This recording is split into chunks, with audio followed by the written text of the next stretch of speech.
Thanks for watching the Midday News, the 9th edition of the CEMAC Days observed today with focus on the reinforcement of youth entrepreneurship as a guarantee for inclusive and sustained development in the CEMAC zone. Our guest on the Midday News today is Antonio Pedro, Central Africa Regional Director for the United Nations Economic Commission. He's interviewed by Charles Ebony. Let's take a listen. The Central African Sub-Regional Director for the United Nations Economic Commission for Africa, Antonio Pedro. Thank you very much indeed for talking to us. Thank you very much for this opportunity to speak to CRTV. Last year, we had a meeting in Douala, what was called the Douala Consensus, moving the sub-regional economy from a vicious to a virtuous cycle made in Central Africa. Where are we today with the Douala Consensus? I'm very pleased with the progress that we've achieved so far. First, internally, we have translated the Douala Consensus into our own programmatic framework.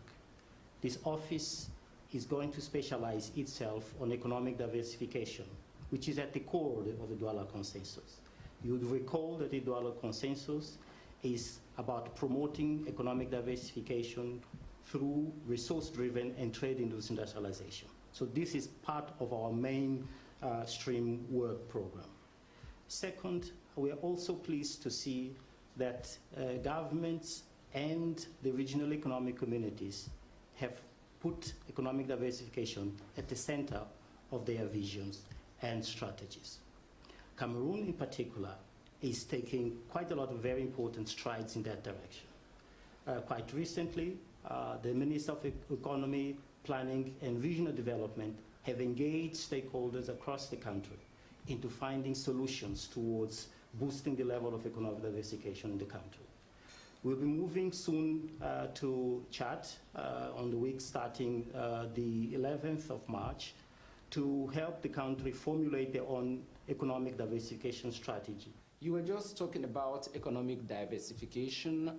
What is the degree of regional integration in Central Africa? It's important that countries have industrial policies that are context-specific and that talk to their own endowments. So that's the first step.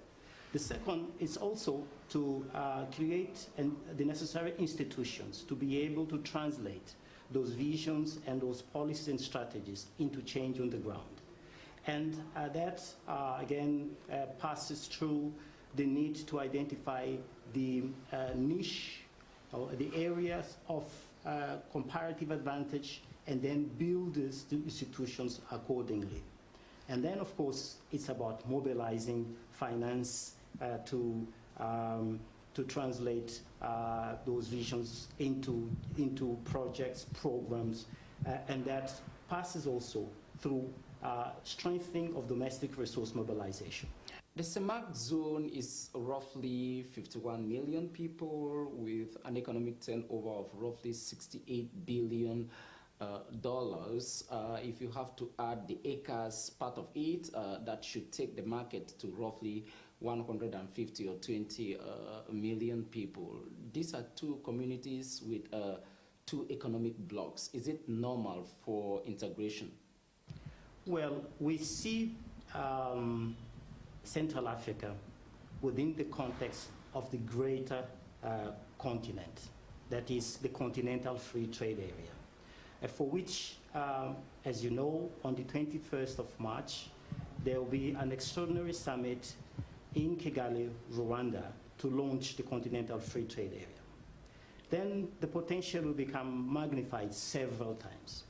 So we'll be talking of a market of about 1.2 billion people with a GDP of $2.5 trillion. So if, therefore, we fasten the rate of regional integration in the CEMAC and ECAS sub-regions, take into consideration the potential of the Continental Free Trade Area, then the numbers that you're suggesting, which are insignificant, will become much, much, much stronger.